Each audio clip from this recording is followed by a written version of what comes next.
बघा गुंजन आहे ना कम्प्युटर चालू करण्यासाठी बसली आणि बसताच नेमकीच लाईट चालल्या गेली.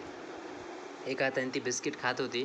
बिस्किट खाता खाता तिला वाटलं की कम्प्युटरवर बसून थोडंसं तरी कम्प्युटरवरती यूट्यूब वगैरे बघत असते कधीमधी. तर हे बघा तिने माऊसने बटन दाबायची पण होती ते चालू व्हायला नाही कारण की लाईट गेली. नेमकी ती बसताच लाईट चालल्या गेली है ना बाळा गुंजन. काय हो तुला काय लावायचं होतं कम्प्युटरवर, काय लावायचं होतं यूट्यूब लावायचं का, काय लावायचं म्याव लावायचं का. ती सगळ्यात जास्त म्यावची व्हिडिओ बघते आणि म्याव आणि सायकलचे व्हिडिओ बघते. सायकल आणि म्याव खूप आवडते तिला. योगायोगाने नेमकं ती बसताच लाईट चालल्या गेली त्याच्यामुळे ती मला म्हणाली पप्पा लाव म्हणून. काय लावायचं बाळा तुला, म्याव लावू का. बरं बाळा लाईट आली लावतो. बाय कर बाळा एकदा, बाय कर, बाय, भेटू म्हणा.